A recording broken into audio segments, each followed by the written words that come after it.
One of probably the most popular questions that I ever get is about finding hot niches. And fortunately, it's actually a very simple thing to do. You've just got to go out there and see what kind of content is there and find out what people are searching for. And it's actually very easy to do. There's lots of tools available for you. When you find a hot niche, then that's the pot of gold at the end of the rainbow. So that's why devoting a little bit of time to this, initially is such an important thing.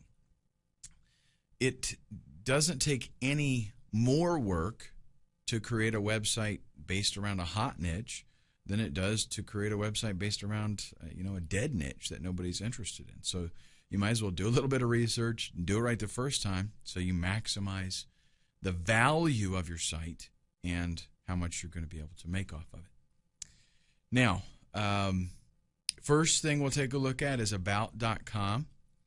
One thing that you can do there that's pretty cool is use the sitemap just to see what kinds of things are being written about at about.com. So let's go ahead and hop over to our browser and we'll take a look. Okay, so here we are at about.com.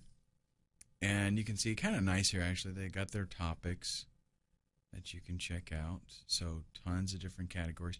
If they've got a category here, it's hot. I mean, that's the way it is. All right, let's go to G. Golf, gourmet food, guitar. Okay, I happen to know all of these niches, graphics software, graphics design. All of these are hot niches. Health, losing weight, relationships. I don't know if that would be under here. No, I don't see that. But you get the idea. Anything that's in here, it's hot. What you can do, though, scroll down to the bottom and click on Sitemap. What you get here, I mean, this is so cool. Look at this. Tons and tons and tons of niches.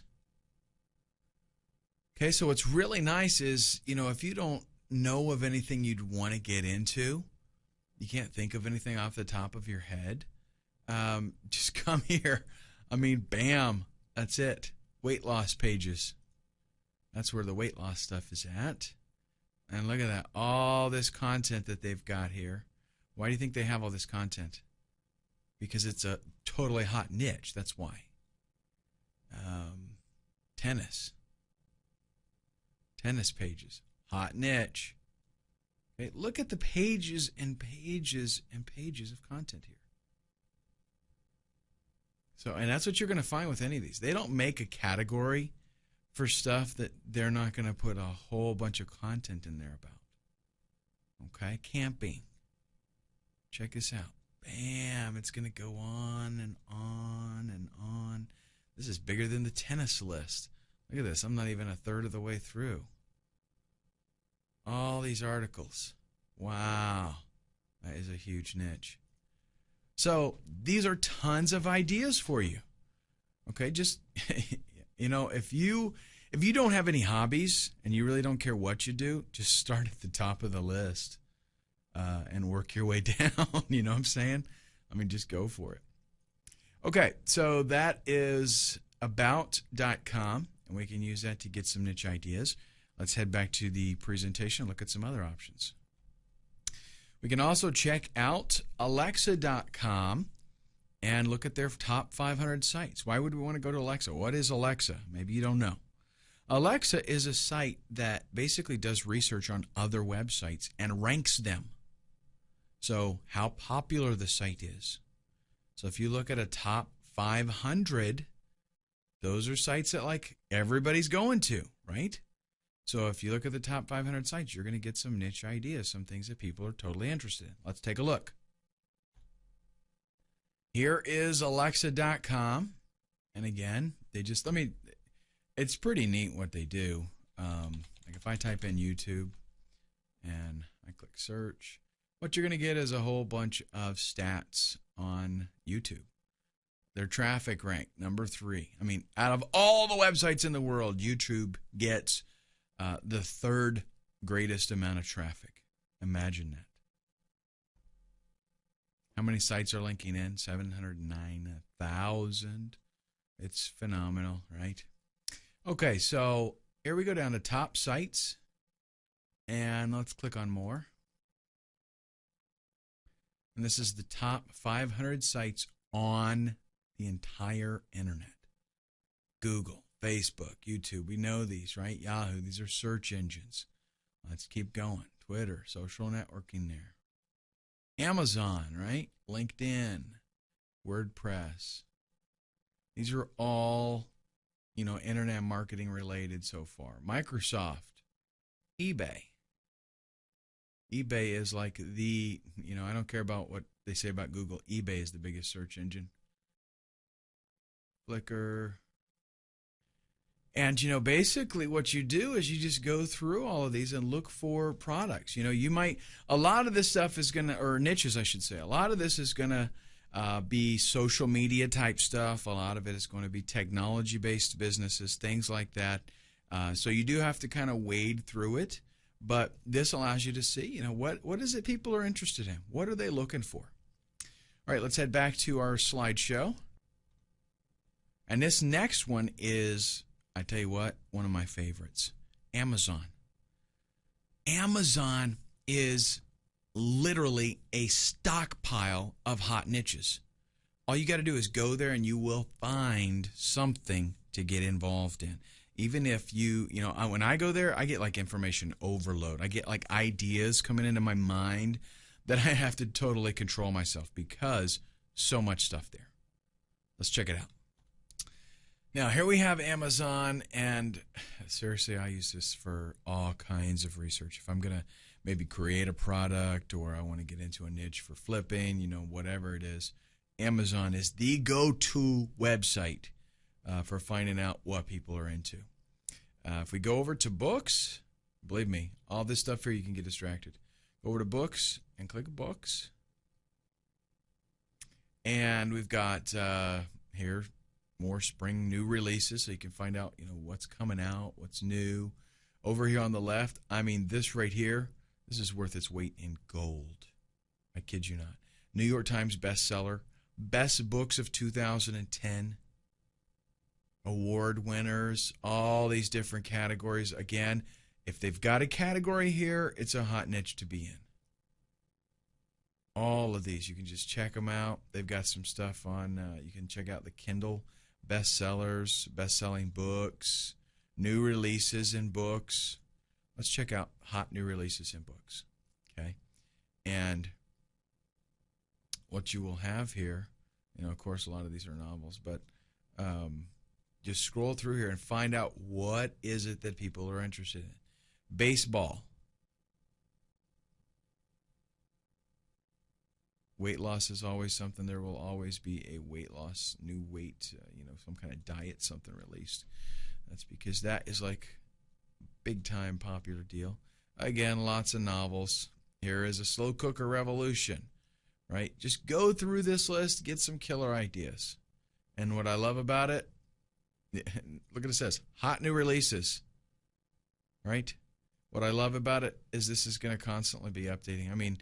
If you go and set up a site based on a niche and get everything running and list it, by the time you're done with it, come back here and there'll be new stuff. Something else that you can start on. Okay, but again, just go to books and look at these categories. Outdoors and nature. And a lot of times you'll get categories and then you'll get subcategories. Look over here. Now we're doing bird watching, conservation, hunting, nature writing, all these different things. So you can get very, very specific and laser targeted if you want. Okay, excellent tool. Amazon.com. Use it, folks. Let's take a look at our presentation. We'll look at the next option. I mentioned earlier that eBay is really the biggest search engine on the internet. That's because it does more searches than Google does. Somebody comes on eBay and they do a bazillion searches. Plus, there's other websites that are working with the eBay search engine. all over the internet. People are looking for stuff. It's just phenomenal. So what eBay came up with was this thing called the eBay Pulse. And that just lets you know, what are people looking for? It's a place for you to go and find out what people are going to eBay and looking for. Why? Well, so that you can sell it. If you have whatever they're looking for, then sell it. That's kind of primarily what they do it for. But if you can see that people are looking for this, it's a hot niche. It's a hot niche idea. And if you can set up a site that caters to that, then it's a good deal. It's golden. Okay, let's take a look. Now, I will tell you this. I have been doing this for using eBay Pulse for, let's say, 2 years at least. And in those 2 years, almost the same things are always in this top 10. Just so you know, these are always wicked hot niches. Okay, always. But you can check on them. You can click, and these are keywords. These are things that people are searching for. So if you want ideas of super hot stuff, it's in there. Now they tell you here, it's a daily snapshot of current trends. So what you will find is on any given day, some of these items here could be replaced. Because if something happens that maybe there's a new movie released or there's a game that is aired that makes a team real popular or something, on any given day, something could pop in here and push something else down. But for the most part, these guys right here are pretty rock solid. Okay, PlayStation, Xbox, Wii is not on here right now, but I've seen it on here a lot. iPod stuff's been on here. iPhone's been on here ever since they made the iPhone. So, and these Coach handbags, I don't get this, but those handbags are always on there. I kid you not. All right, so these are hot picks. Check them out. Again, good niche ideas. Let's get back to our presentation. Now, as if what we have talked about so far is not enough, because trust me, folks, you will have more ideas than you can shake a stick at just coming up to the eBay Pulse. But I'm going to mention another one. Magazines.com. And the reason that I mentioned this is because you don't have to go there necessarily, okay? It's a great place to go, but it's basically a list of magazines. It's like a directory, so you can sign up and subscribe to these magazines. But the main reason that I want to mention this is because if you see a magazine and it's something that interests you, you know right away, this is my 30-second litmus test, it is a popular niche, because you do not start a magazine company, a publication, without a huge surplus of interested users. Okay, there's a lot of work involved. There's a lot of personnel that has to be put into place. Getting a magazine going is tough. So it's only done in niches that there's a big demand, so that advertisers are going to be excited about using that magazine to advertise. Okay, and that should make a lot of sense to you. If they've got a magazine for it, then it's a hot niche. So, all right, up next, buzz.yahoo.com. Isn't that cool? It's going to show you trendy searches on Yahoo, as in what all of a sudden are people looking for. And that's pretty cool, because you can tell if, there's a direction that things are going, right? You can stay up on the game. Let's check it out. Here we are at buzz.yahoo.com. Buzz as in what are people checking out? Kobe Bryant. New movie coming out. Hijacked America. Oh, somebody got shot. That's terrible.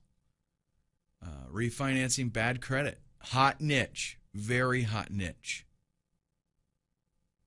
Some politics stuff. John Deere construction vehicles. Hey, maybe that's something getting pretty exciting.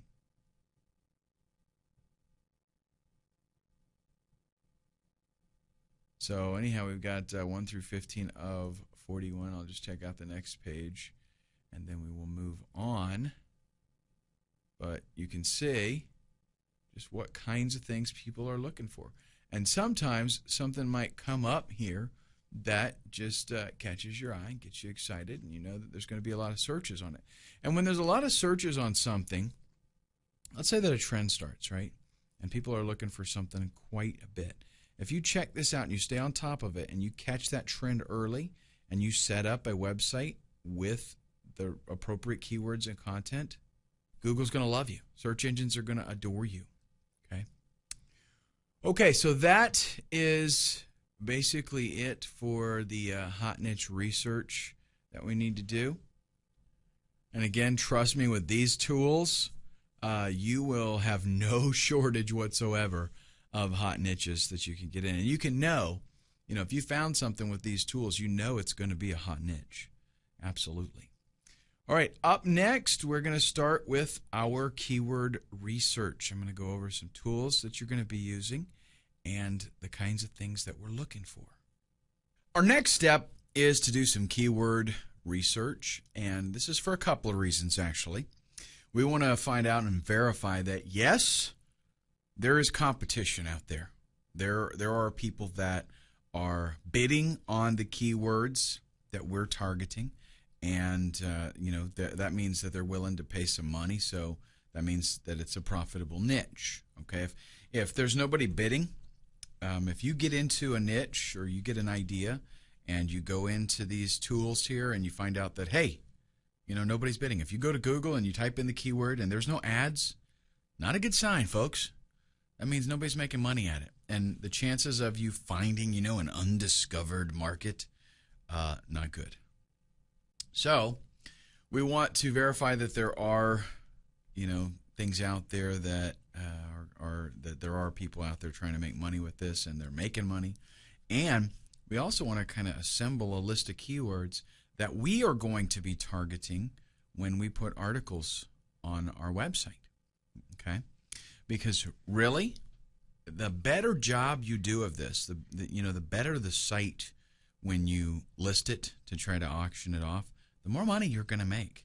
And people are able to see, they'll go there, and at least people that know what they're doing, they're going to go there to Flippa, and they're going to check out your thing, they're going to check out the site, and they're going to know, okay, they know what they're doing, and this site's going to do well, right? So, very, very important.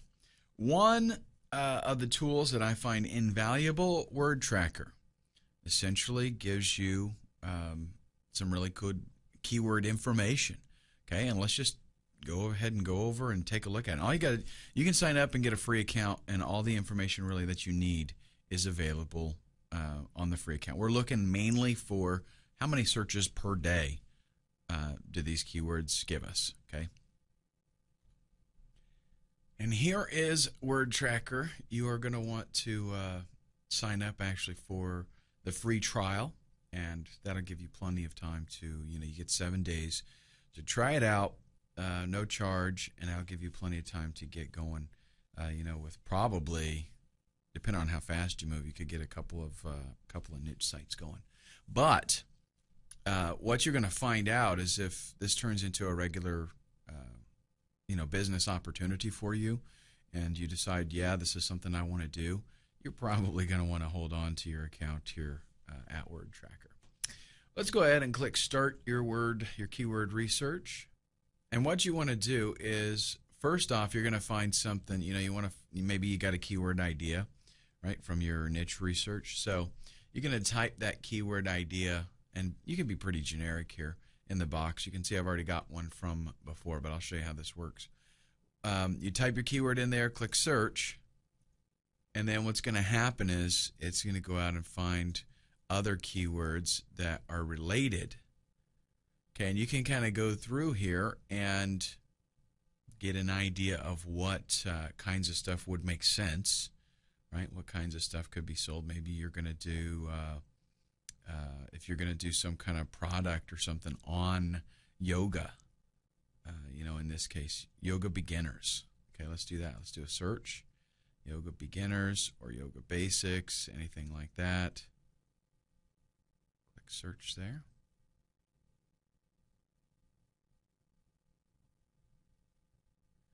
Okay, so yoga beginners here. Have a few options here. Nothing really that you want to probably fool with, but let's scroll down. Yoga beginners kit. Now what you're getting here is you're getting the number of searches, the number of daily searches on this keyword term. And over here, under competition, we also see the number of links that are in title and anchors. Okay, that means like articles out there that this keyword phrase is in the title and that they're using the anchor text, the text that is clicked and linked, right? They're using that in the backlink. And those are the kinds of things that give credibility to content.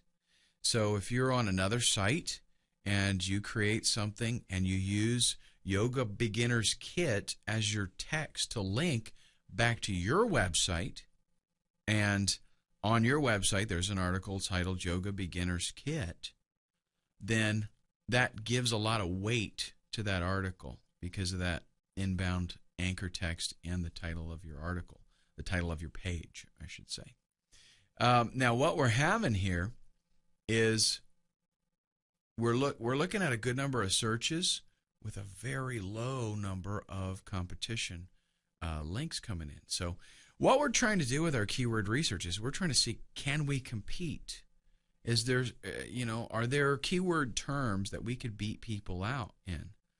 And what I'm telling you is that you can get, you could get 100 quality inbound links in a month, maybe 2 months, very easily. So for me to look at this right here, Yoga Beginners Kit, it would be very easy, and considering that it gets 542 searches a day, it would be very easy for me to rank quickly for that particular term.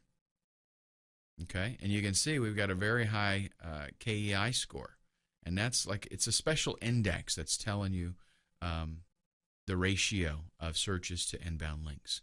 Okay, but now you got to take this with a grain of salt, because if the keyword phrase is totally worthless, then there's a reason, why there's not a lot of inbound links in competition.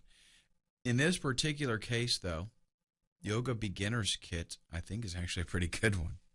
So especially if I've got a yoga PLR product that I'm going to do, then that would be totally awesome, right? I set this up. I do a few articles titled Yoga Beginners Kit. I use inbound anchor text. My links have that Yoga's Beginners Kit phrase in them, and it's going to be pretty easy for me to beat out that 7 links there. Okay, and you can just check out. Now, a lot of these have some pretty low searches, pretty low daily searches, so not going to fool with those. I'm looking for at least, 200-300 a day for a keyword that I want to fool with. I mean, look at this. Yoga for beginners, 100 searches a day, basically, and competition crazy high. Not even going to go for that. Almost 5,000 links in title and anchor text. Almost impossible to beat that out. Okay, let's do another one. Let's do Photoshop, one of my favorite pieces of software. And we would do maybe Photoshop tutorials. Let's do that. Let's say that we're going to get a PLR product that is Photoshop.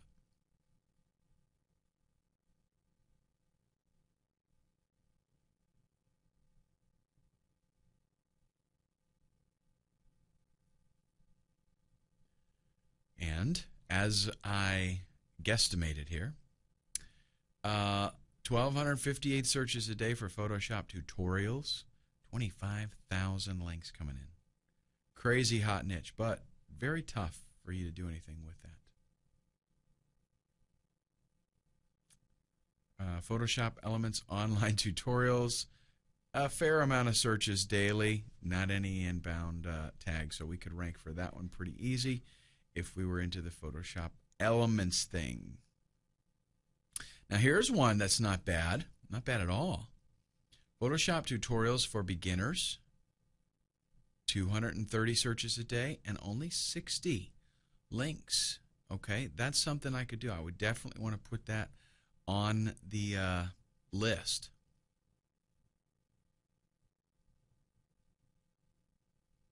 And maybe even Photoshop CS5 tutorials. That one's kind of borderline. I don't like the daily searches there, but it probably still would get us a fair amount of traffic, and it would look good. So you get the idea there with that. We're looking for, keyword ideas. We're going to get maybe, you're going to write like a dozen, maybe 15 articles. So you want at least that many keywords that seem like, yes, it's possible for me to rank for this, for the site to rank for it and make it look good. Now, another tool that I want to mention, I'm not going to demonstrate it, but because it is something that you do have to purchase, and it's not exactly cheap. Micro Niche Finder. I do use this pretty regularly because it kind of simplifies the way the whole process works. In other words, it allows you to type in a keyword. It's going to show you a bunch of other keywords, and it basically gives you a red, yellow, or a green on whether there's a possibility that you're going to be able to rank for that keyword. You know how easy it would be. Another tool that I recommend is a little toolbar for your Firefox browser. Go to tools.seobook.com, and this is a plugin. It's pretty cool. Let me show you what it looks like. It gives you, right here, this little toolbar, and it shows me a lot of information. It shows me the PR for the site. It shows me link domain, the inbound links and stuff like that. For example, let's just do one of these here. Photoshop tutorials for beginners.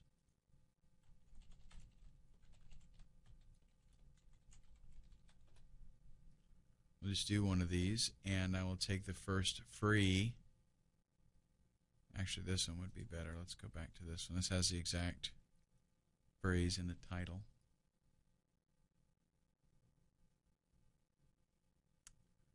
Okay, and this is going to tell us now the PR for this particular page, right? It's got a PR of 3, which is, fairly decent. It's not like phenomenal or anything like that, but not bad. 18 links coming into this page, so not impossible to beat this out. Pretty easy, actually, if you put forth a little effort. And what we're doing really is, remember, we want to see what is the likelihood that we can put up some content that is going to allow us to rank higher than this site. And really, all you got to do, folks, listen, this is not all about becoming, on page 1. It's not, position number 1. It's not about, can I get to position number 1? It's about how easy could I bump these guys off, 9 and 10. Okay, like let's go down here to position 9. Look at this. PR nothing. PR nothing. So what about me going ahead and doing a little bit of SEO and just getting this guy off? What if I can just beat him out and get myself on that first page, even if I'm at the bottom? I'll tell you what, most people that go, they do a search for Photoshop like this, they're going to go to a lot of these sites. They really are. They're going to go to a lot of those links because they're looking for some good information. Okay? And there's a whole bunch of other stuff. Just explore all of this. It's just a really cool toolbar for you to get. Okay? And what you want to do, I already mentioned this a little bit, what you want to do when you use this tool and you do your research, you want to find out what PR these sites have. PR is PageRank, by the way, just in case you're not into the SEO thing just yet. You will be soon, but if you're not there yet, that's PageRank. That's Google's algorithm for how important or relevant a page is on the internet for a particular topic especially. So you want to check out what kind of PR that page has, how many backlinks it has. You want to check out the quality of the pages, because quality is very, very, very important. Is it, a bogus, junky page? Does it look terrible? Is it laid out bad? Does it have trashy content? Is it just repeat content kind of stuff? If you want to rank well, what you want to do here is create original content, good quality original content. And it's not so much that you have to do the writing. You might be dealing with a niche that you know nothing about. Fine, who cares?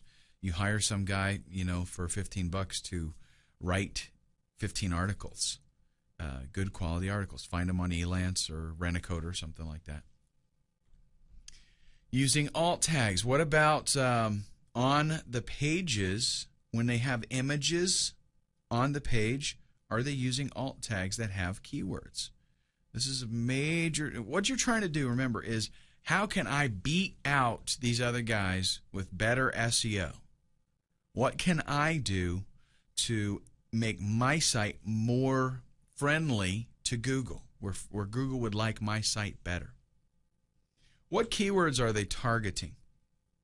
You can go back to the external keyword tool for Google, and you can put their page in. Okay, take their actual page, copy it to the clipboard, put it in the external keyword tool, and it's going to tell you what keywords they are targeting. Maybe I should do that, right? Let me show you an example. Actually, I'll mention the last thing, and then we'll go look at a site, and actually I'll show you all of this stuff so we can get kind of an idea of what's going on. What kind of keyword density are they using? Because if they're at position 9, they did something good enough that Google likes them enough to put them on the first page. So we want to kind of mimic. We want to see what they have done and what we can do better.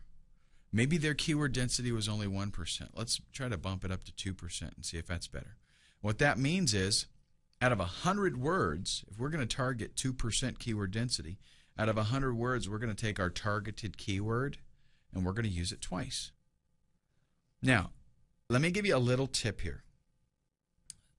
A lot of times in writing, guys get crazy with the keyword density thing, and they say, okay, I want to do 3.1% keyword density, and Google's going to love me. But what I have found is a lot of times, if you keep that keyword in mind and you write for human beings, and you just use that keyword when appropriate, again, you focus on the keyword, you do want to have it in there, but you don't overkill yourself. You just write for people. Then the search engines do love it, okay? But you want to make sure at the same time that you are using your keyword enough in the article. So let's take a look now at, I'll evaluate some of these sites maybe, and we'll look at what's going on, and you can kind of get an idea what to look for. So here we've got this first one. The keyword phrase, number 1, is not totally, the search phrase that we looked for in this case, not totally in the title, but just parts of it really.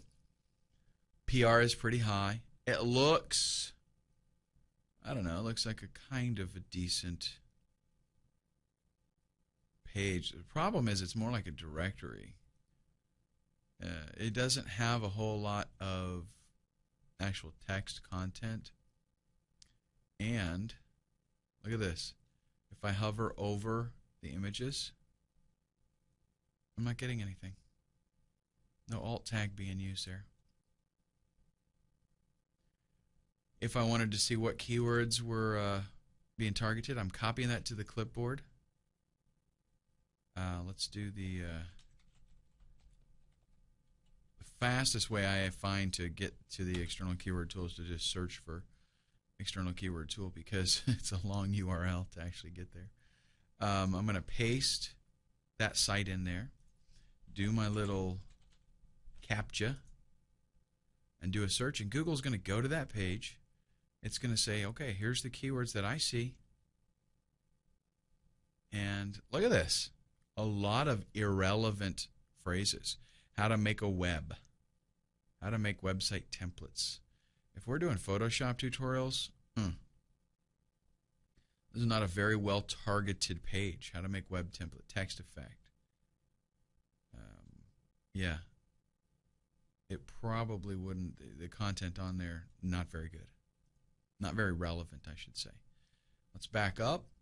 12 beginner tutorials for getting started with Photoshop. And let's do the same thing with this one.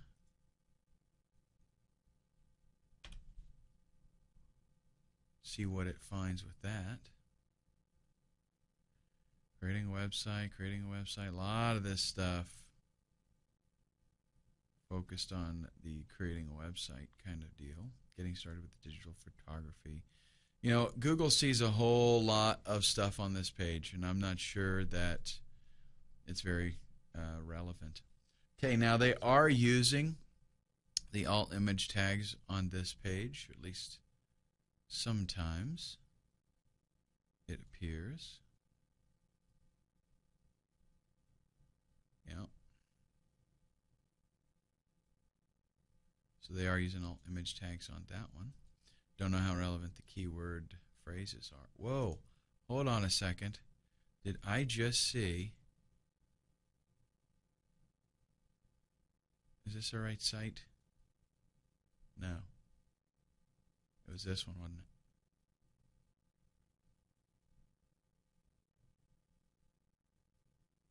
There it is. Personal sub.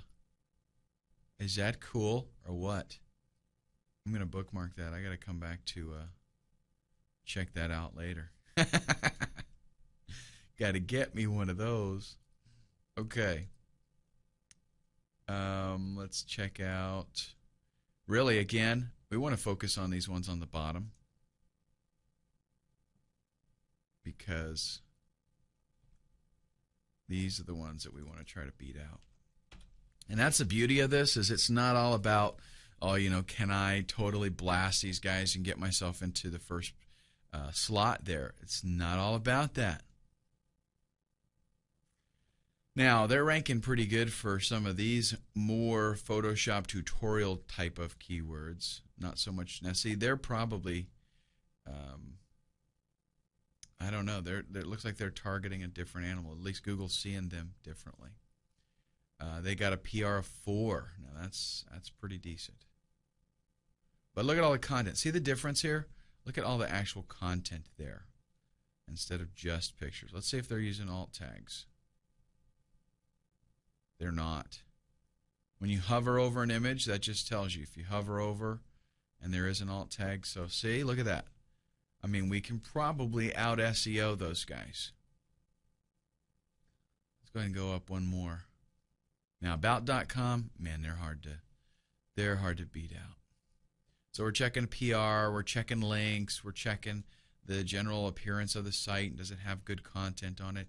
I find actually a lot of the about pages are, it's kind of strange because it's not, you know, the first page that you go to a lot of times is more like a little directory with a ton of ads and links to other articles. It's not so much an actual article. So you have to check that out. Keyword density again. Let's go to this one because it had a lot of content. And let's see. Photoshop tutorials. It's on there. So let's check this out. Photoshop tutorials. There we see it's there once. Yeah, boy, that's it. Let's see something else here. They have it broken up, but I doubt that. Yeah, that's not even. They're just getting that because it's related. Let's go to training. 1, 2, 3, 4, 5. Pretty much 4 or 5, something like that. It starts to repeat. And in the article itself, just do a little, there's Photoshop there in the title, tips and tricks for beginners. Is that what we're actually? Yeah. Or we're doing tutorials for beginners. Okay. Let's check that out, actually. That whole phrase. Because they're ranking for it. Actually, let's just do beginners. There's one. And just the one. So see, if we actually went in there and we targeted that particular phrase and we put content that used that phrase, they're not even using it a whole lot. Okay, so we can out SEO them pretty easy. We could go out and maybe do a little bit of article marketing and get some links back to our site. Again, the more work we do beforehand, the better the site looks to a buyer, and the more it's going to be worth to them. Now, I don't know about you, but I absolutely love using Microsoft Excel. I keep a lot of information about keywords in here, you can see. So when I'm doing my research, I'm compiling data. So I recommend that you do the same because, sorry, I forgot that's out of the window for you, because this is a way for, and I know, hey, this is a little bit of work, right? But listen, it's you're putting some sweat equity into a business that is going to allow you to make more money. The more work you put into this in the beginning, the more money you're going to make, because the more the site is worth. If you can tell in your listing on Flippa, if you can say, hey, I've done this and this and this, I've written articles at directories and they're pointing back here and those links will remain there. I have beat out a lot of the sites as far as keywords that I'm targeting. There's this many articles out there, and I wrote this many articles, and this is good quality information. And why? Because these are original articles, and they target the keywords specifically. If you can outline for them all the research and the work that you have done, and why this site is in a position, to make some money, and hopefully, maybe even you do make some money if you hold on to the site for a little while. Then it's awesome, right? That it's going to be worth so much more to them as a buyer. Means you get more money.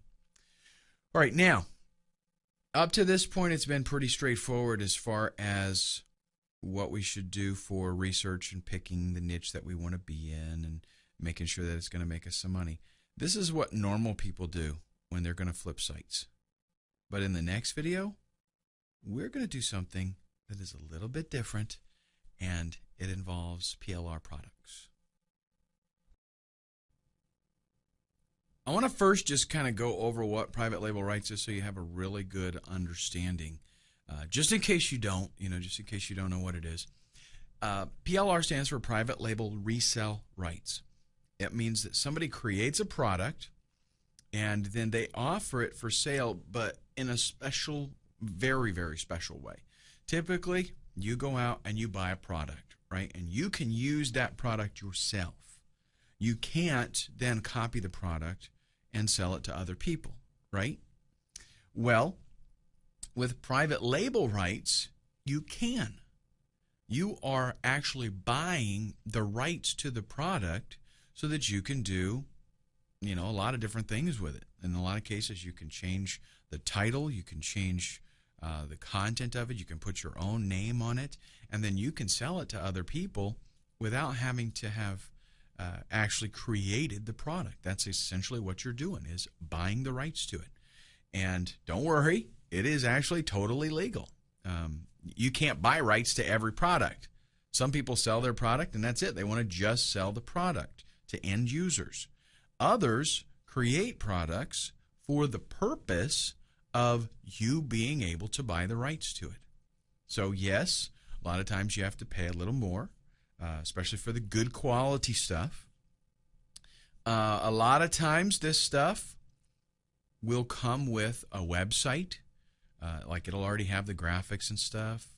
Preferably, they give you source graphics because, well, you'll see why on the next slide. I want to tell you how you really kill it by doing PLR.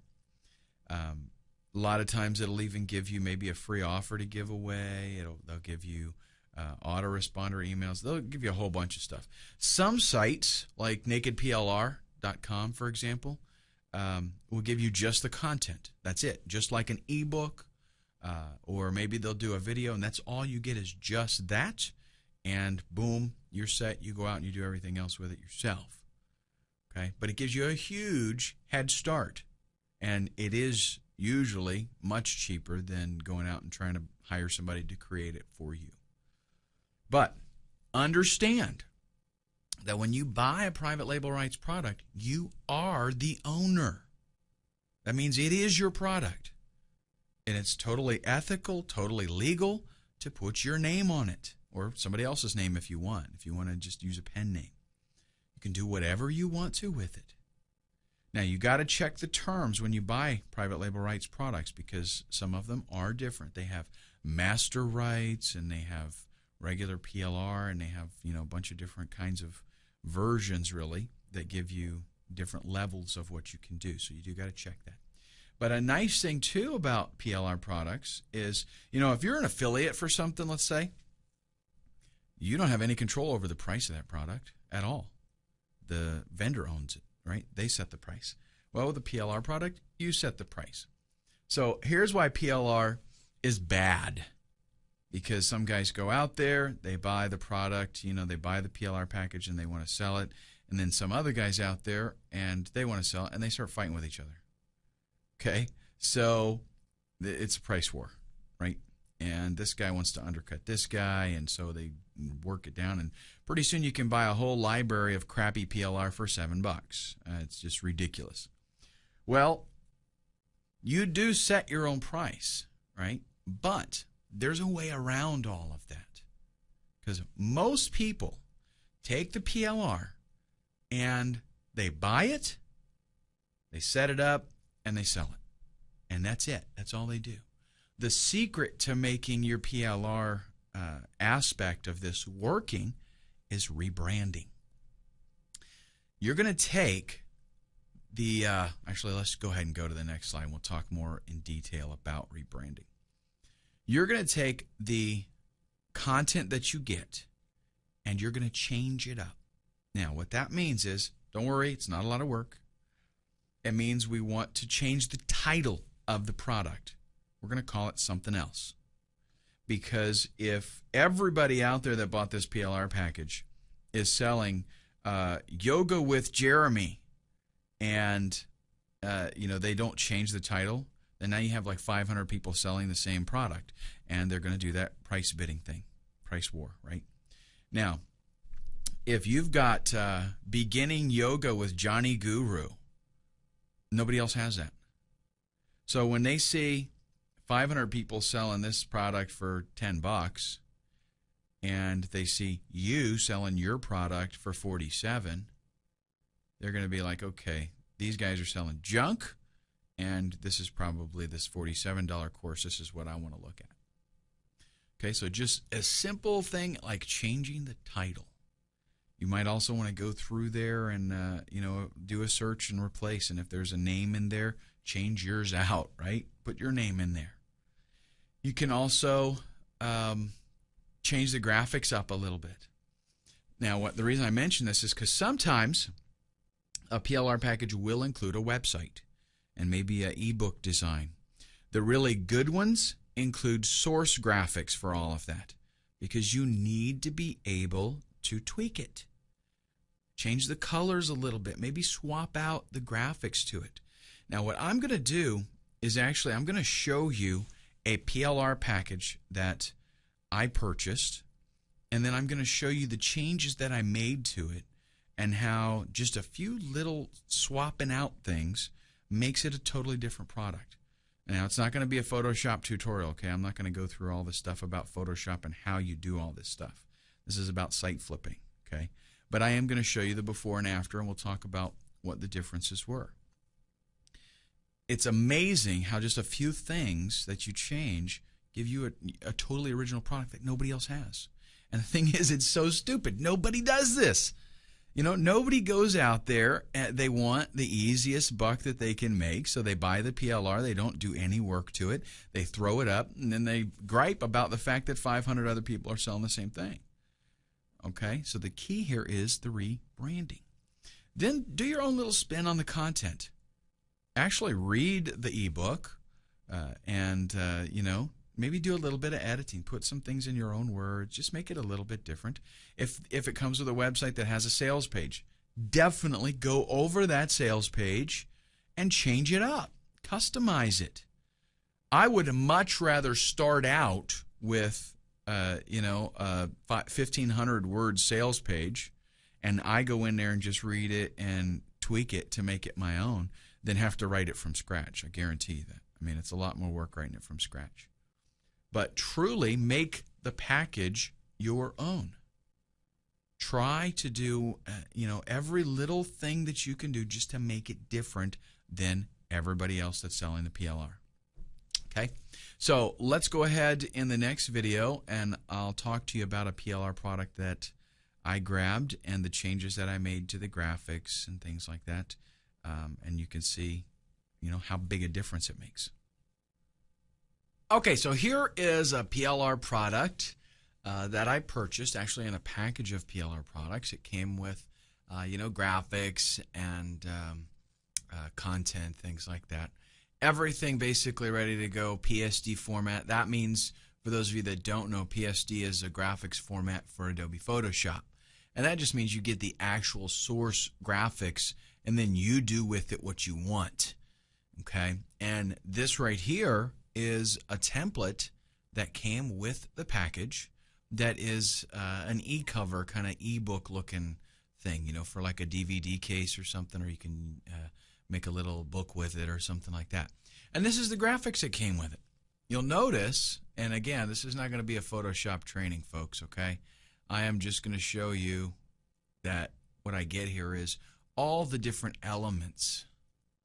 Okay, here's the different elements of this package. Those little birdies, the text elements that are in there. Let's find a title here maybe.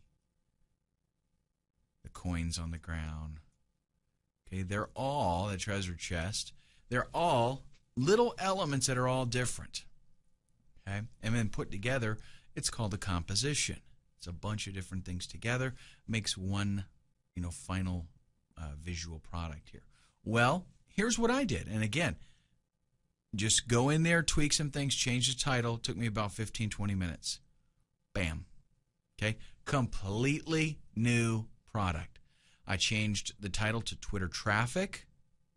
I rearranged the little description thing that pops up here, added it to the spine, changed the spine up, made my little birdies green and have many more of them, right? Look, I just duplicated them. Made it like they were saying all this with the little box there. Changed the overall color theme to that green color. Simple to do, 15-20 minutes, completely new product. So that is all that it takes to make the switches so that you've got a new product. If you got content that you're dealing with, you want to do the same thing. This package also came with a web template. I would want to do the same thing with that web template. Match this new theme that I've created here.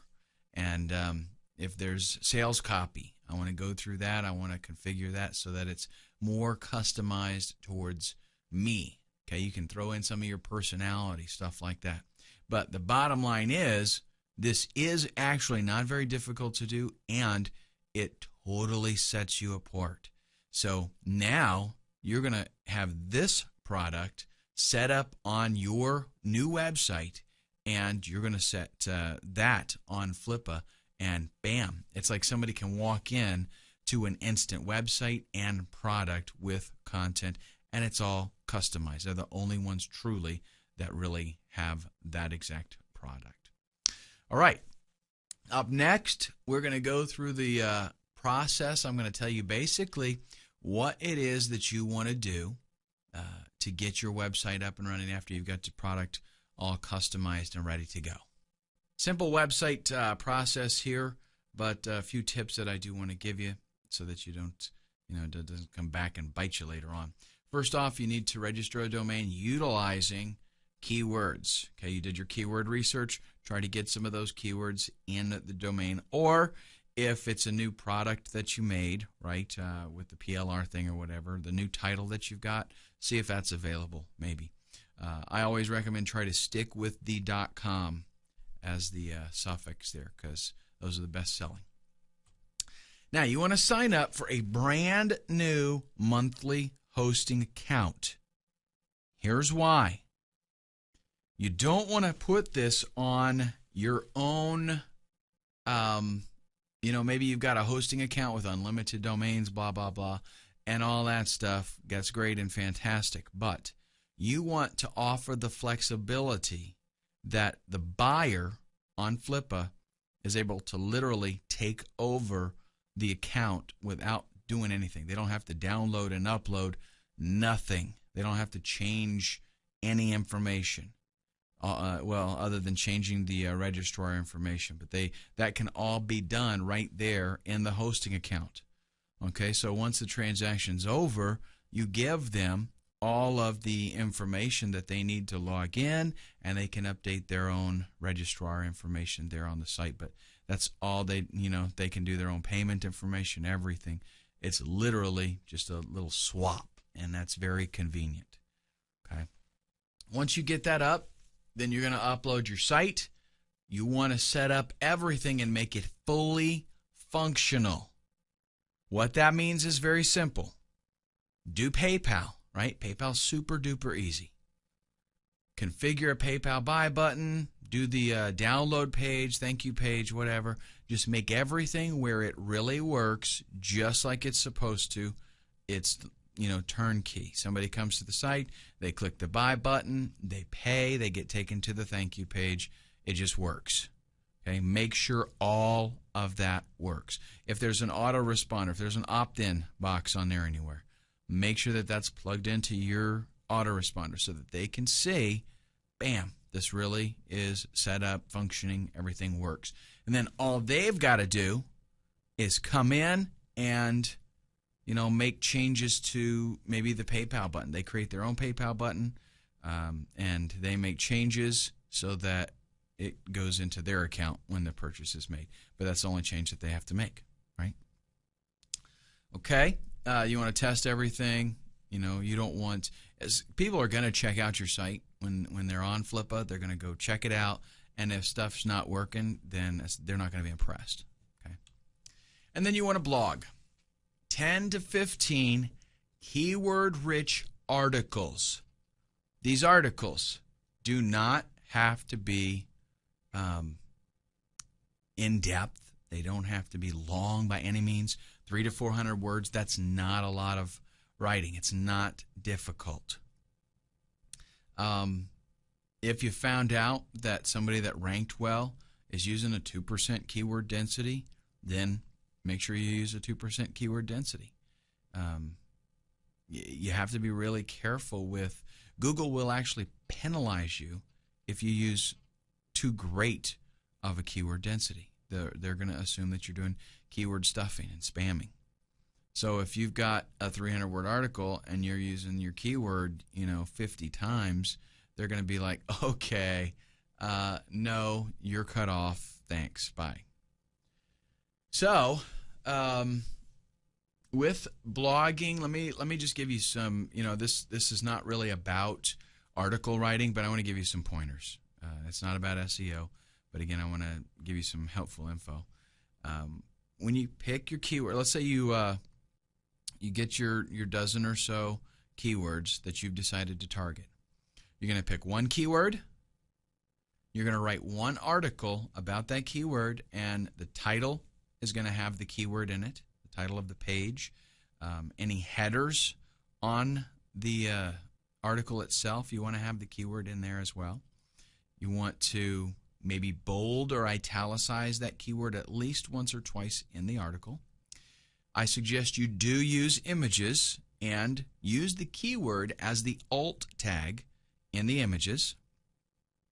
And if you have any, if you decide to do any link building, which would be, just beneficial to you in the long run.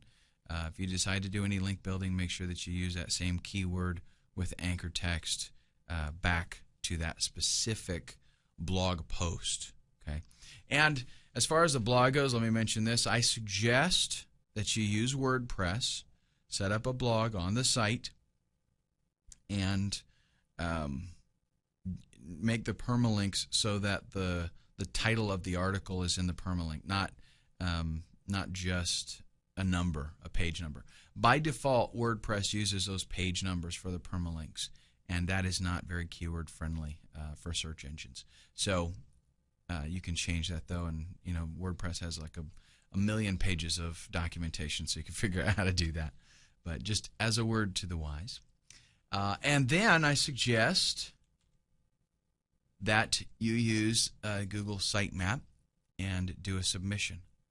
Okay, what this is going to do is create a layout of your website that search engines are going to absolutely love. And it gets Google to crawl your website right away. Okay, which is cool. That means you have a really good chance of getting indexed very quickly. Do that after you have the 10 to 15 articles, though. And really depending on, I don't know how much you like writing. Me personally, I can sit down, if I have time, I can sit down and write a ton of articles fairly quickly. I'm pretty proficient at it. If you like writing, you can knock all these off in a day. If you don't, try to at least do one or two in a day. If you're gonna go ahead and devote an evening, to your business, try to knock out a couple articles in that time frame. Okay. All right. Up next, we're going to talk about selling on Flippa. I'll give you some tips and how you can get more money for your sites. Now, some things I want to talk about in regards to you being successful selling on Flippa, because you've got to approach this with the right attitude. This is a for real business, okay? Myself, and I know a lot of other people that make big money flipping sites on a regular basis, like as in full-time, that's all we do kind of stuff, okay? So with that in mind, on Flippa, just like on eBay, okay, it's an auction environment, and just like on eBay, you have a reputation. And that reputation is very important. People are going to check out your reputation as far as, when they're going to make a bid on something. They want to see that you've really got the goods, that you've got a proven track record. So it is very important that you do a good job. And if you follow the guidelines that I've mentioned so far in the training, you should do pretty good with that, okay? Now, there are certain kinds of sites that outsell others on Flippa, and I do want to tell you what kinds of sites those are. Auto blogs and AdSense sites.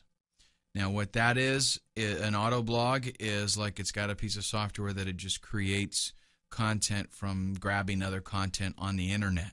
Okay, so it like takes articles and it posts them on your blog. Those do very good. AdSense sites, so setting up a site targeting keywords and putting some Google AdSense on it, those do pretty good as well. But when I say they do good, I mean that they sell well. They sell frequently, but they sell for less money. Okay, so they're fairly inexpensive. They are, in many respects, a lot easier to set up than some other things. So, you can turn them pretty quickly. But to get a lot of money, like on an AdSense site, it's going to have to be an old site that shows, that it makes money every single day. A lot of people, if you've got an AdSense site that'll make $1 a day in AdSense, you can do pretty good with those because people see that, for a relatively small investment, they'll be making some money with it. And if they add content to it, that'll just grow. Okay? That's just kind of the skinny on those types of sites. That's not really the model that I'm going after here in this training. I'm telling you, get some good quality PLR, rebrand it, and set that up as a turnkey business for somebody. You're going to make a whole lot more money off of those. I mean, these kinds of sites, auto blogs and AdSense, maybe $100. Okay, but I mean, it won't take you long to set them up. That's for sure. Your site needs original content to do well on Flippa. If you just go out there with stuff that, they're going to find all over the internet, that does not make it, a truly unique business opportunity for somebody. That's why I stress on the rebranding of the PLR stuff and customizing your sales page kind of stuff. You have to have something that truly nobody else has. And that gives them, as far as leverage, that's a much better position to be in as a website owner. So you put them in that position, and they're going to pay more money for it. Now, what do we do after we pick our we start off picking our niche, we pick some keywords, we get a PLR product? By the way, it's totally cool to, in addition to AdSense, you can get some affiliate offers, ClickBank, Share a Sale, that kind of stuff, and stick that on there too. Just as long as they just have to change their, some kind of code or something so that it's their product then that they're promoting. But after you get all this set up, because, the first time, yes, you might work on it all weekend before you get it going. You'll get faster, though. And as you realize, okay, this is not very difficult to do, you spend a little bit of time to do it, bam, you're done. What do you do next? You do it again, folks. This is a process that never stops. As soon as you list a site, you get the whole thing done, it's tested, it's working, list it right away, start on another one. Don't even worry about what's going on with that particular auction at that point. Get your mind off of it, so to speak. You want to set up sites as quickly as possible, but keep the quality of the sites high. Remember that reputation you're going to have. You want to show people, I'm making some good stuff here. Okay, I'm setting up good sites. I am finding niches that are hot. I'm finding good keywords, and I'm writing good quality articles. And everything works. It's turnkey. Bam, you're done. And this is in-demand product kind of stuff. Now, sometimes you might stumble onto a niche that could be very, very profitable for you. What you might consider doing is not listing that site right away. Get it all set up, make it all work, and do some link building so that it actually makes some sales, and allow that site to age for a little while. Once you get the site, if you get a site to a point where it'll make you $500 a month, you can sell that easily, for $3,000-$4,000. It just depends on how you can prove things as far as what the site's actually doing. Anybody, it's a no-brainer. If a site makes $500 a month, anybody's going to say would be willing to spend $2,000, $3,000, $4,000 on it, because in just a few months they're going to be in profit, and from there, it's just cake, right? All right, let's talk about some Flippa tips. These are very, very, I tell you what, let's save this for the next video, because this is going to be pretty extensive. I'm going to spend a good bit of time on this because I got some things to explain. So we'll take a look at Flippa tips in the next video. The goal of this video is I want to tell you about some things that you can do to get more activity on your Flippa auctions. And when you get more activity, that means the bids go up, because the more people, the more exposure you get, the more people bidding on the things. The fact is, people want what other people want, right? So if you got nobody bidding on your auction, then others aren't going to bid on it. But if you got 15, 20 people bidding on your auction, then other people are going to bid, and they're going to bid more in order to get it. Okay, so the trick here is getting more bids. Hands down, to get more bids, first thing you can do, use the featured listing. Okay, it's only $29, and it will get you a lot more exposure. It's very, very effective, and it's worth the $29. Provided you think your site's going to, sell for over $100 or so. I suggest you do a 5-day listing.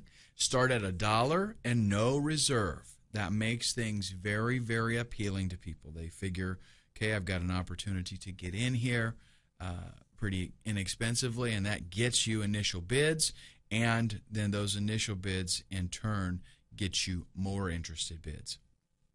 Now, I'm going to tell you something that is somewhat of a sneaky tactic, okay?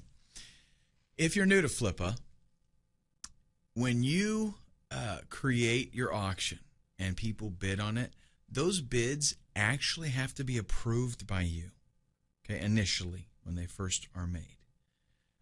Once you approve it, then, yes, it's a binding bid and it goes public. Everybody knows about it. So what people usually do is when you list it, you're going to get a lot of bids right away. And they'll go in and they'll approve those bids, okay, as soon as they come in. But what you're going to do is a little bit different. When you get that first little flood of bids, you're going to find the lowest one and approve it, and then completely ignore the others for 12 hours. Okay, so 12 hours later, don't even worry. Go work on your next project. Okay, don't even worry about what's coming in. Don't reply to messages, nothing. And then what you do is 12 hours later, you come in and you got probably a whole bunch of bids piled up, because since it's such a brand new, only one person bid on it kind of thing, and the bid is very, very low, you're going to get a lot of other people that want to jump in thinking that they have an opportunity to pick up something wicked cheap, right? Well, what you do then is you accept all the bids at once. And then you just let the auction run. You respond to all the messages. You leave, if there's any comments that need to be added, stuff like that, and you accept bids as they come in from that point. Now, the reason that you do this and how this actually works is it'll give your auction the appearance that it's a wicked, hot, popular auction in demand. And that is going to make it more desirable to others. Because remember, people want what other people want. So what's going to appear here is like, man, they're like more than 15 bids in the first 24 hours. They're going to be like, I want that. If you go in and you just accept the bids as they come in, then you're not going to get as much activity, because a lot of times, this is actually cool. It works in your favor. If initially some guy, maybe he bids $500 on your site, and you accept that right away, other people are going to be like, well, yeah, I'm not even going to bid because that's too high for me already. Whereas if the bid is $5, the one that's showing, right, then they're going to be like, okay, yeah, I'll bid. So you will get more bids because that, initially that high bid that got in there didn't get posted because you didn't approve it. So you got a whole bunch of other bids. And then once you get all those extra bids, now you've got, a greater amount of people that are interested, and that's going to cause that auction to show us something that's really, really hot. People are interested in it. Okay? So that's the strategy there. It's kind of like it's a little sneaky way to get a little more interest going on. Now, one thing about sites that you put up, obviously sites that make money are worth more. So I mentioned this, in the last video, that if you can, and you want to hold on to a site for a little while and let it actually make some revenue, and you have a way that you can prove that, hey, this site makes, blah, blah, blah on a pretty regular basis, it's going to be worth a whole lot more. Now, I'm not saying you have to do that. You don't have to wait. If you make a good site and set it up, and that's all you want to do is set it up, make it work, and sell it. Totally fine. Okay, no problems there. Good-looking sites sell for more. If you go out there and you just set up some generic-looking template or some kind of ugly web page, it's not going to make that much. It just isn't. People want to see something that looks visually appealing. If you can, it's a good idea to add Google Analytics to your site, because that helps you show proof. You can say, hey, I get X amount of hits every day, X amount of hits every month, depending on how long you're going to be holding on to the site. And that really is only a factor if you're going to hold on to the site for a little while. Don't hype up your site. There's nothing more unattractive than seeing an auction where somebody says this site makes me $30 a month, but it has a potential to make 50, grand a year, or it has a potential to make $3,000 a month. Well, if it has that potential and you really think it does, then why don't you do what needs to be done to make it make that much money? Okay? So don't hype it up. Don't, just be honest with people. Tell them what it is, and they will appreciate you for it, and it'll actually work in your favor. When I see sites that say, this is a new site, it's not making me any money yet, but it has the potential to do $5,000 a month, I'm like, yeah, okay, next. And I get the feeling that a lot of other people are the same way. Tell them why you're selling the site. In the listing, it's a good idea to, they're going to be curious as to, why are you getting rid of this site? So it's a good idea to let them know. Just tell them, hey, I enjoy setting up websites and writing content and doing graphics. I enjoy this and that and the other thing and researching new projects. And that's what I want to do is set these up and then sell them. So, tell them instead of you having to outsource and get all that stuff done, it's already been done. This is a turnkey project, and this is what I love doing, and that's why I'm selling it. Now, what I want to put forth to you is a bit of a challenge. Okay, because let me tell you what usually happens with training videos like this. People are excited about it, they buy it, they check it out, and they're like, yeah, that sounds like a good idea, and they never do it. I don't want that to happen to you. So what I want you to do is don't do it today because, you might have watched a lot of videos today. Maybe you're tired, you're worn out. But tomorrow, I want you to start doing your niche research, and I want you to make your first site within the next 7 days. And that's totally doable even for a newbie. Okay? Go out there, do your niche research, do your keyword research, qualify the niche, make sure it's a good competitive market that you can rank for just to add value to your website, and get a PLR product. They're very inexpensive. Just go to Google, do a search. There's tons out there. Again, do try to find one that's good quality, that includes source graphics, website graphics, stuff like that, and gives you the source files so that you can edit them. And set it all up, rock and roll, list it on Flippa. All right, now I'm pretty excited about this course because not only is this something that's really fun for me doing this, the actual site flipping, but showing other people how to do it is really cool because this is something that really is easy. It's not a scam type of thing. There's a lot of gimmick stuff out there where people say, hey, push this button and make $1 million. None of that stuff works. But site flipping is something that really does. And if you're kind of like got the mentality that you like, geeky, techie kind of stuff, I know me personally, the reason site flipping was so attractive to me is because it allowed me to do exactly what I love doing. And that is from the technical side of it, doing all the research and picking cool stuff, putting it all together, building a site, and then bam, it's done. And I don't want to do anything after that. I don't want to try to send a whole bunch of traffic to the site necessarily, right? I like setting the site up. I like that part of it. But really, it doesn't matter if that's not your favorite thing to do because it is so easy to actually do it, especially with what I'm going to be talking to you about. It's kind of a little bit of a different twist on what most people do out there. Most people for site flipping, I'll get into all the details here in just a little bit, but most people start from scratch or they use very lame generic templates, and that's just not cool. It just doesn't work. We're going to talk about how I earned $1,200 in 2 days flipping websites, and now why I do this full time, as in this is my baby. Okay, love doing this. So let's talk about exactly what site flipping is in a nutshell, It is where you go out and either you buy an existing website or you set up your own website, and then you want to sell that site for profit.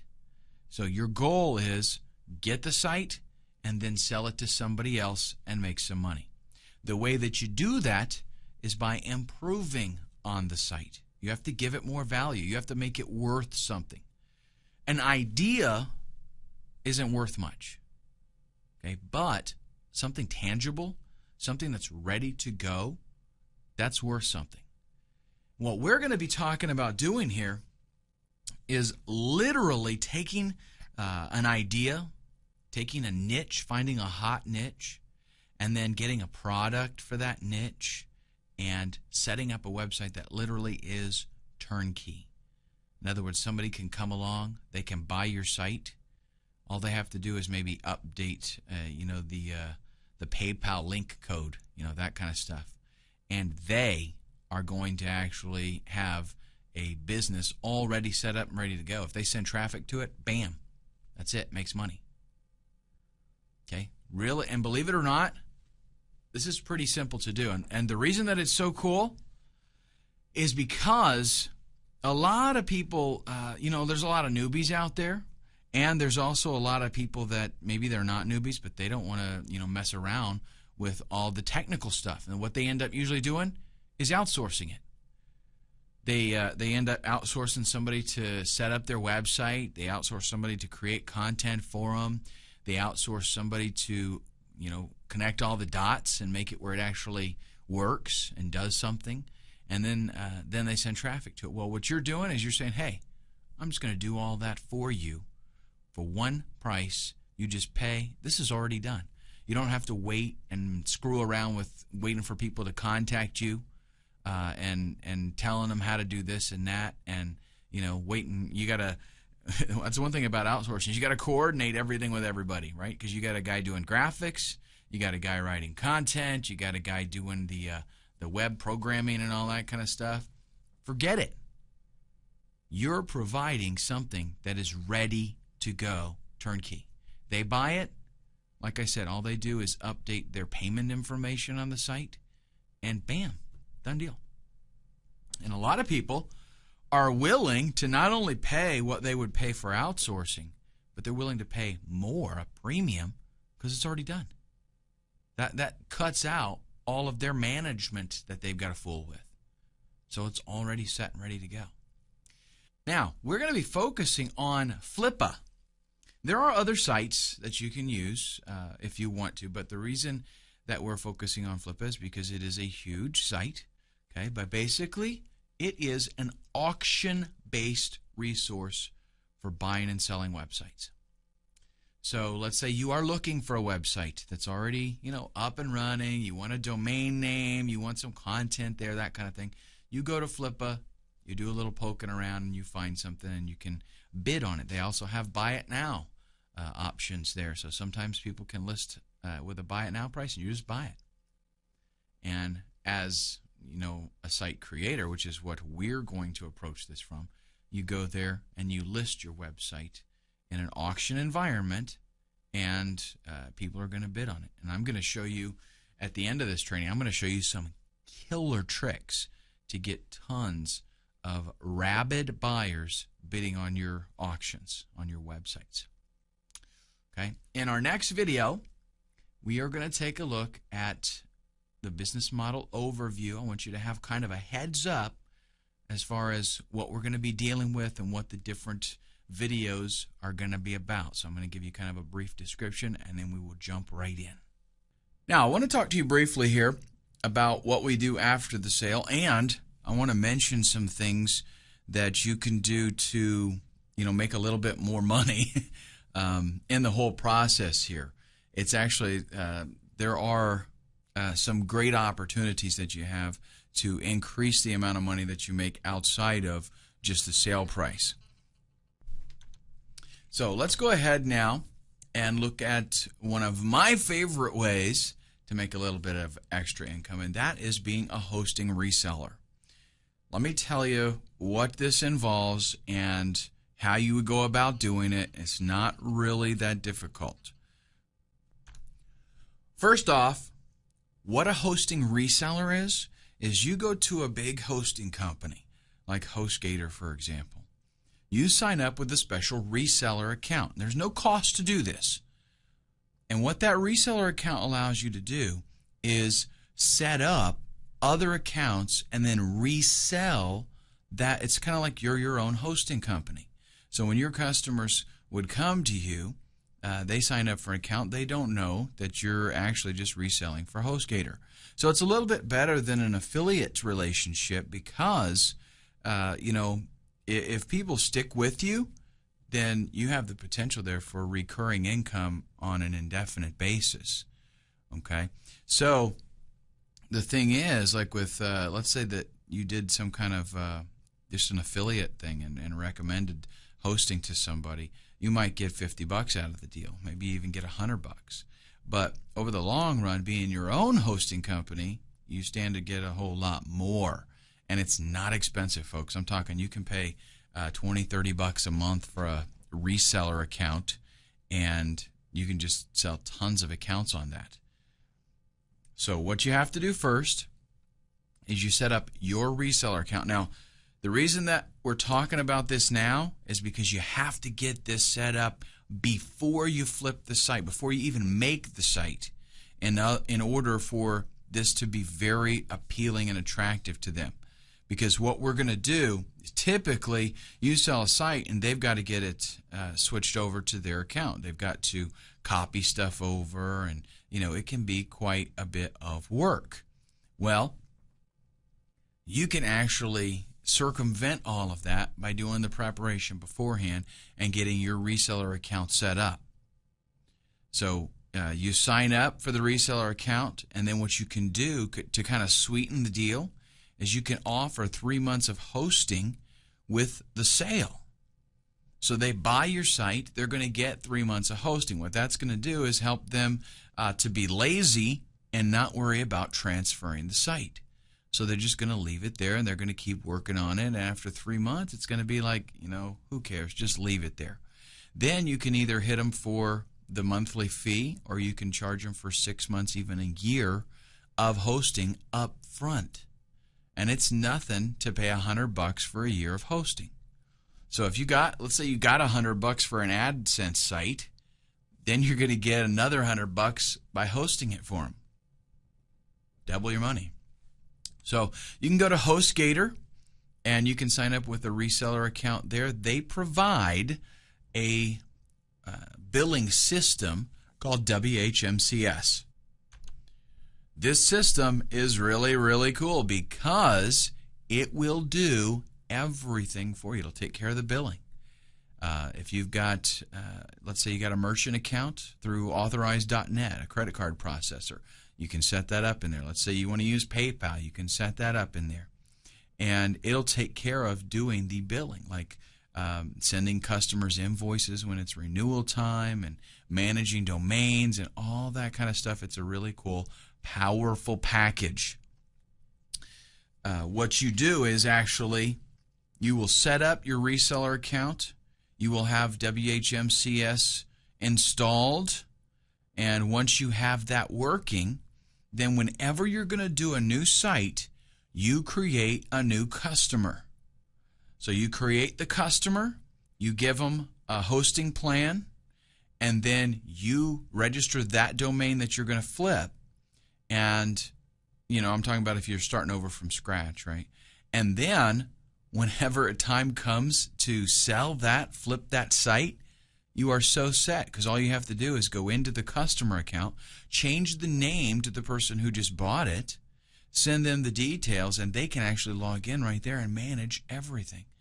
They can enter, payment information if they want to pay for a year up front. They can do everything. The billing system totally runs the whole show. It's a really cool way to go. Another bright side to this is, let's say you've got existing sites. You've already got sites there. You can still create an account, create a user account, get them a hosting account on there. And I recommend you do a new account for every site that you have. And it doesn't cost you anymore. You can have as many accounts as you want because you're a reseller. You're paying for one main account, and you create as many of these little sub-accounts as you want to. But you set up a new account for an existing website, and then once you've got that in there, you go ahead and worry about all the hassle of transferring it. Because I understand, this might be the first time you've ever heard of the concept of being a hosting reseller. So you may already have websites out there. Okay, but what you can do now is set up these accounts, transfer them over to your new reseller account, and boom, you're ready to go. What's really cool about this too is, let's say that you do have your own domains, and maybe you're paying hosting for those. Maybe you're paying $10-15 a month for hosting for different accounts. You don't have to do that anymore because you're your own reseller. You can sign up your own account, set up your own account, and you don't pay another dime. Okay, so really pays for itself. If you've already got websites, this totally pays for itself, just having it. Plus, then you get extra income. Now, other ways that we can add some revenue: offer support services. And you can just put together some nice, attractive bundles for people, especially that are new to this. And you're going to find that a lot of your customers are newbies. One of the reasons that they're coming here to Flippa is because they don't know how to do all that stuff. They just want the website. So you can sell them phone support, bundle some hours. Like they have to buy like 5 hours worth of support. You can charge them 5 hours for $150. And that way they can call you. They can get you to walk them through some things and help them. Give them some training, some coaching. You could make yourself some videos for newbies. Things like FTP and some basic HTML stuff and how to use WordPress. All that kind of stuff that they're going to need to know how to do. You can make yourself some videos and sell it to them. $25 even. Just a little bit of extra money that you're making. You can create a course on writing articles, because chances are they're going to need to do some article writing. Have all of this stuff set up. If you're a real savvy marketer, you can have all of this stuff set up in an autoresponder sequence, and when they are a new customer for you, pop them in there, and you're going to just, sell all this stuff to them. Try to get them to go with it. And if they're newbies, a lot of times they're going to be like, yeah, I know I need this. And the good news is, check it out. They're newbies, right? So you say, okay, here's your site, blah, blah, blah, go to it. Even after they see an email from you offering some beginner tutorials, maybe they say no. They don't buy anything. Once they start digging into it, they're like, oh, man, I need to know how to do this. What do you think they're going to do? They're going to come back and get your videos, okay? So if you know about setting up WordPress blogs and you know about using them, and which you will eventually, even if you don't know right now, you're going to know because that's what your whole business is going to be based on. You can make these videos and make some extra money. Offer customization services. You can tell them, here's my hourly rate. I can go in and make updates for you. I can make changes, whatever you want me to do. Like I said, let's say you know about WordPress, you know about HTML, you know things that need to be done. Now listen, a lot of these people, they're clueless. They don't know. That's why they bought the site in the first place. They want a site that's ready to go, and they don't want to fool with it. So they might just want to hire you to make changes. Now, that doesn't mean the site can be junky and vanilla. It needs to be a total turnkey, ready-to-go site. But there might be a couple of things they want to change. Maybe they want to change a header. Maybe they want to change the format or the layout of it a little bit. Offer all of these services, because chances are some of them are going to take you up on it, and it's a way for you to make some extra cash. If there are things that you're not real good at, let's say graphics, for example. You don't do your own graphics. So you want to offer still customization services. They're going to ask you about graphics. All you got to do is outsource, buddy. Go to Elance, go to Rent-A-Coder, go to Guru, and work out some kind of relationship with somebody that's a good graphics artist and say, hey, I need a really good deal on you doing stuff for me. Like, what's it cost for a banner? Let's work out something. I can send you some regular work.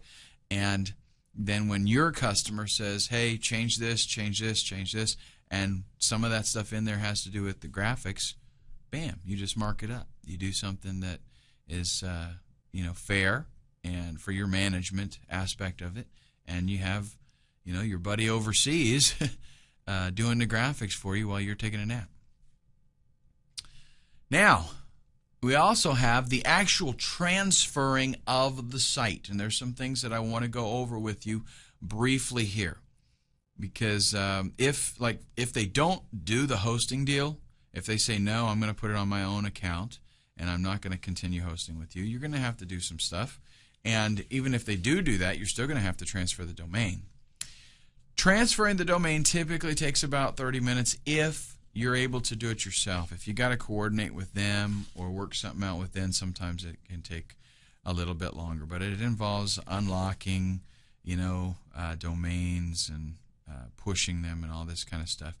The best solution is getting them to sign up with your registrar, and I'll tell you about that here in just a second.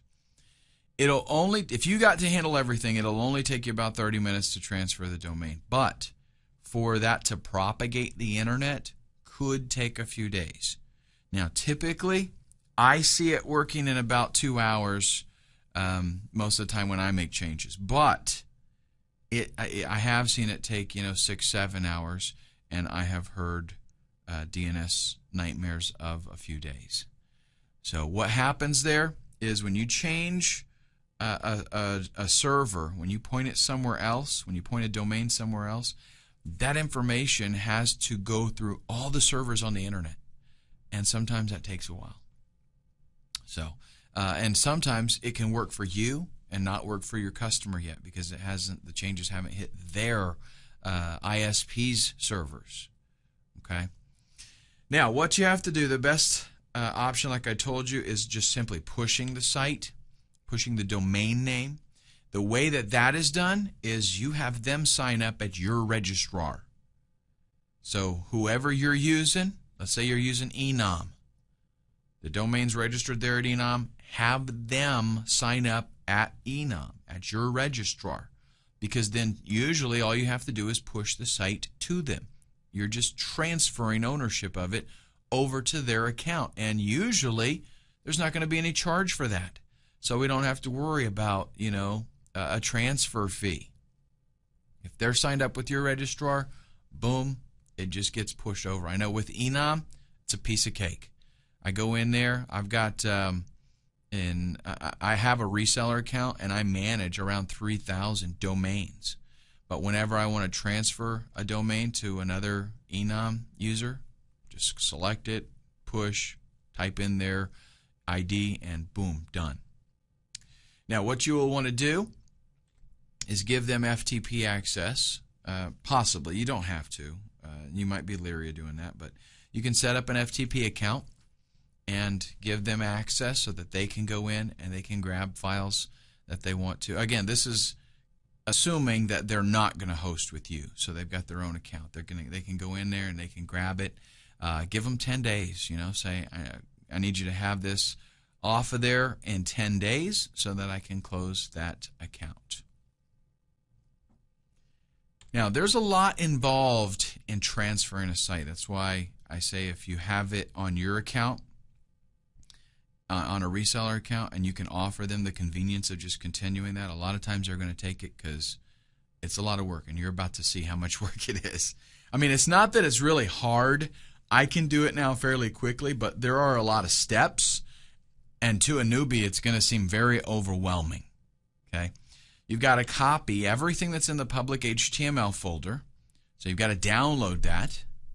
Then, if you've got a WordPress installation or something else that happens to be using a database, you've got to copy those databases. And the way that is done is by logging into your cPanel, go to the MySQL databases. You're also going to be dealing with phpMyAdmin. Okay, so you go in and you see how many databases you got, which ones are going to have to be backed up. Go into phpMyAdmin, select the database that you need to grab, choose the export column, and then select all. Choose SQL. Some people call that SQL.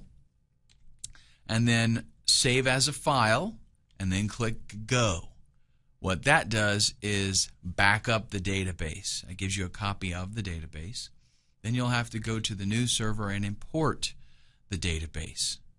Okay, so let's say, for example, we've got a WordPress blog.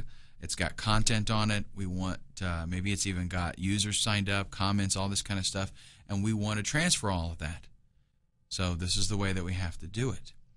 Unless, well, I'll tell you in just a second.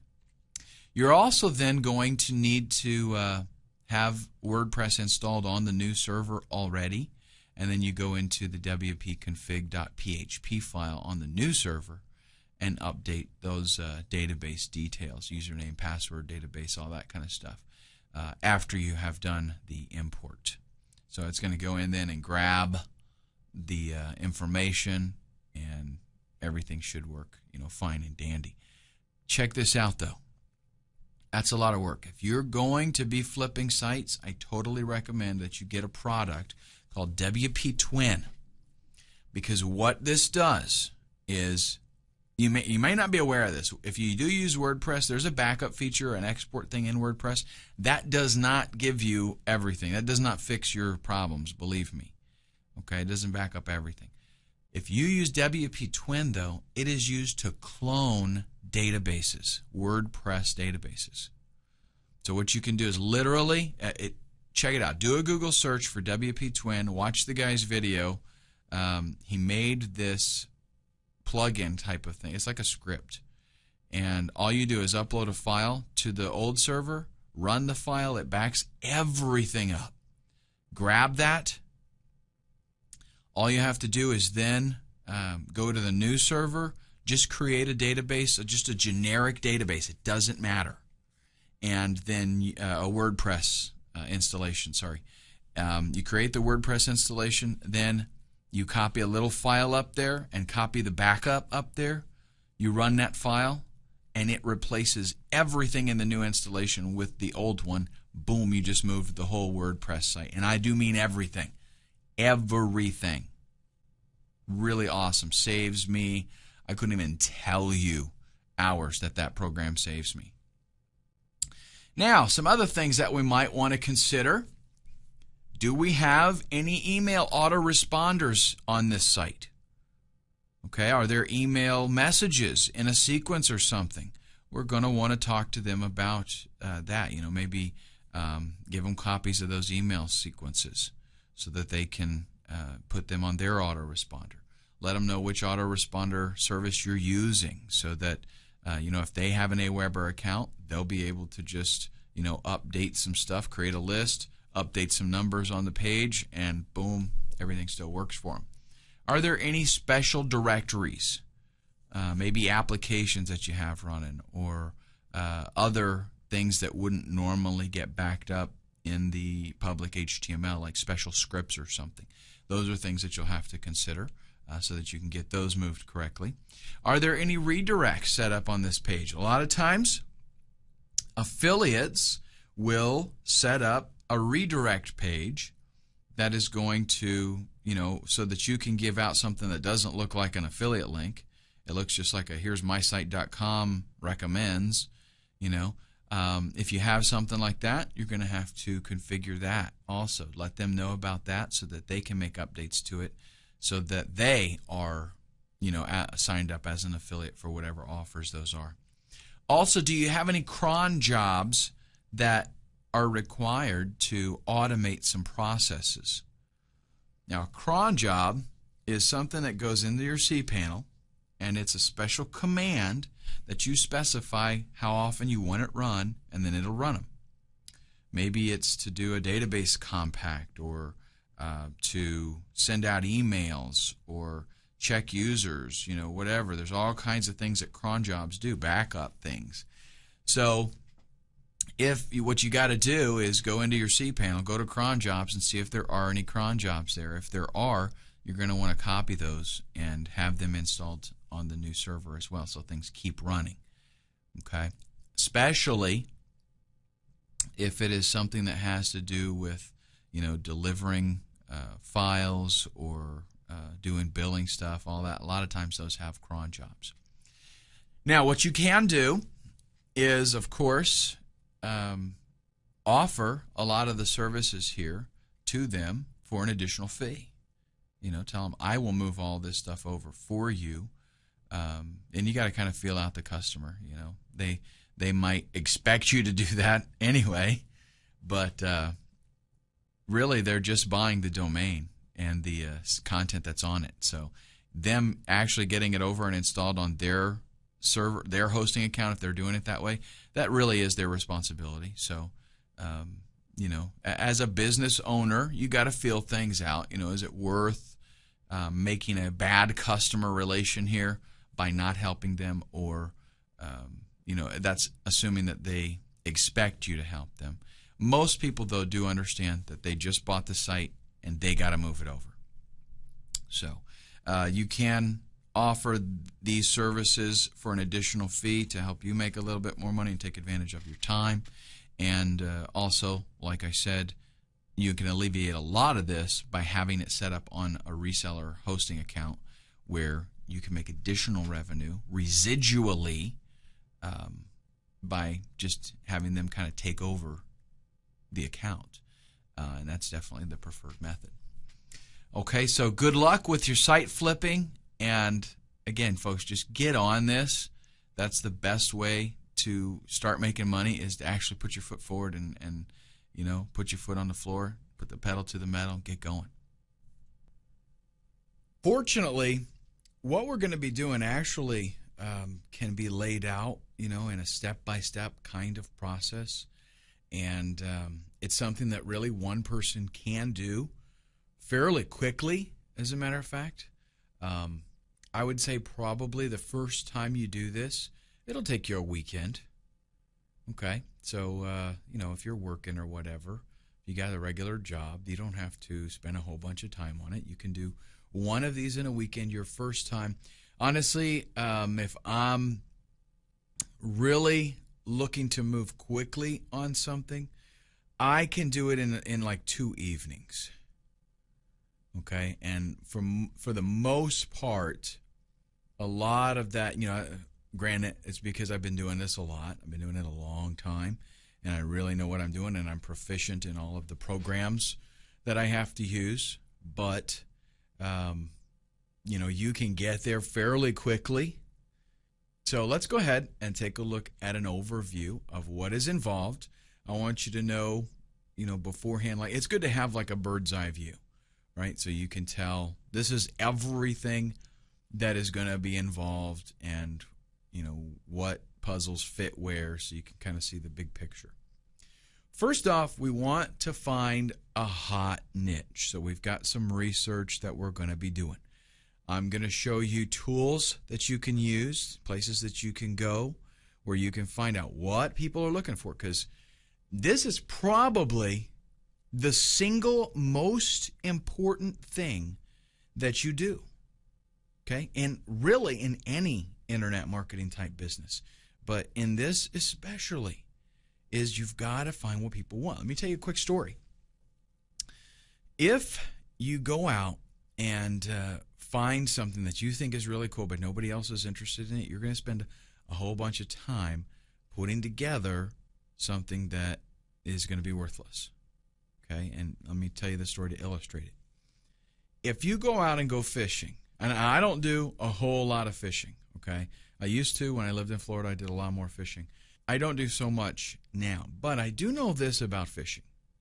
You do not go into your tackle box and find just what your favorite lure is and throw it out in whatever water you see and expect to do good with it. Okay, because there are certain kinds of bait and lures that work for certain kinds of fish. There are certain places where those certain kinds of fish hang out. There are certain times of the day that you want to be there.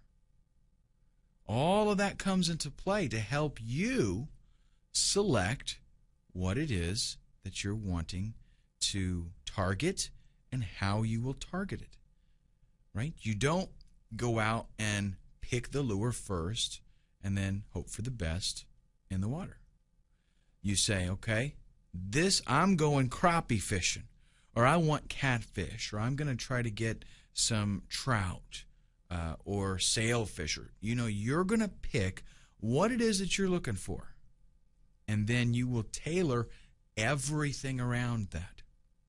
So, do you go out and just find some water and whatever fish happens to be there, that's great? Not really. Not if you're really wanting to. I mean, if you're just wanting to waste an afternoon and relax, then that's fine. But if you're wanting to fill an ice chest full of fish, I used to have a friend that was an avid fisherman. And, man, he knew where to go and what to use, and he would come home with an ice chest full of fish. That was the whole point of him going. Okay, how did he do that? Because he knew where those fish were. And your fish is people on the internet that need something, and they want to pay money to get it. So what you have to do is find what those people are looking for. Once you find what they're looking for, you do the same thing like with fishing. You find what they want and you give it to them. Simple as that. That is a formula that you can't go wrong with. Find what they want and give it to them. You provide that, you make money. Now, in this case, when we do our research, what we're trying to find is things that people are looking for so that we can set up a site based around that. And then, not so much so that we can sell it, okay? Not so much that we can sell products and stuff, but so that we can sell that site and the people that are looking for it know it's in a hot market. So after we do our niche research, we're going to do some keyword research. We've got to find out, number one, that there are people looking for this thing, okay? And if you use the tools that I'm going to mention to you in the niche research, that's going to be stuff that people are looking for because that's how it comes up. I'm going to show you how to find really strong niches that people want, lots of people. But in our keyword research, we want to make sure that, yes, a lot of people are searching for it, and two, we want to try to find out if people are willing to pay money for advertising with those keywords. We want keywords that people are buying, so that we can see, yes, this is a profitable niche. There are some niches that are really, popular, but it's hard to make money at them. We don't want that. We want something where people are showing that, hey, I'm making money at this because I'm spending money on advertising. Now, for the most part, most of the people out there that you're going to see that do site flipping, they are going to go directly from this to building a website, and they're going to throw up some AdSense on it. Maybe they'll even throw up some affiliate products, things like that. And then people buy that site, and they just have to change their links, their affiliate links and stuff like that. But the deal is, we're going to do something a little bit different. What we're going to do is going to totally set us apart from everybody else out there. Instead of throwing AdSense on our site, instead of throwing affiliate products, we're going to go out and buy a PLR product. Now, you may or may not know what PLR is, okay? I will be going over this in great detail in that section, so I don't want to mention too much now. But a PLR product is a product that you have the rights, you're essentially purchasing the rights to own the product and sell it to others. Okay, that's just kind of the Reader's Digest condensed version of the whole PLR thing. Again, much more detail later. The secret, though, to being successful with this is you don't take that PLR product and just throw it on a site and bam, you're done. You rebrand the product. You make it truly your own by customizing it. And I'm going to show you how this is done. And the beauty of this is that if you go out and you get the right PLR products, it comes with a website already there. It comes with everything you need. Ideally, what happens is people buy a PLR product, and in their mind, ideally what happens is they can take it directly as is, maybe change their name in it, update their pay link, and they can upload it to their website, and bam, they're done. Instant website. It's got good graphics, it's got content, everything. But the secret with being successful at PLR is rebranding it. That way nobody else has it. Because with regular PLR, 1,000 people buy that product, and maybe you got 50 of them end up actually selling it. So there's a lot of competitors selling the exact same thing. How do you distinguish yourself? By rebranding it. New title, new everything. Customize the graphics a little bit so that people can't tell that that's the same thing. You're the only one that has it. With 50 people selling the same product, you got a lot of price gouging going on in there, right? They see 49 other people selling it for $59, so they say, oh, I'll sell for $49. Pretty soon somebody else sees that, and they say, I'll sell for $39. Somebody else sees that, and it ends up $7, and you can buy this right now. Totally devalues it. But if you're the one that has, your title's totally different, and you're selling it for $67, people are going to see that. They're going to go, hey, this is a different product. It's more expensive. It's probably got more value to it. I'll buy that one instead. Happens all the time. And that is the secret to successful PLR products, and I'll go into more detail about that later. Then you build your website, and this is going to take, not a whole lot of time, not a whole lot of work. What I actually recommend that you do is some type of integrated blog type thing. Some PLR products you can get like a generic template, a header that you can use, set up a WordPress blog, and you can do it that way. With some, it might be a sales page, and then you add a blog onto it. But either way, what you're going to want to be doing is integrating a blog with it, and I will show you what it is that I do, in different situations to make that happen. Because you want to be able to write content. We've got to be able to put stuff on there so that people are like, wow, here it is, bam.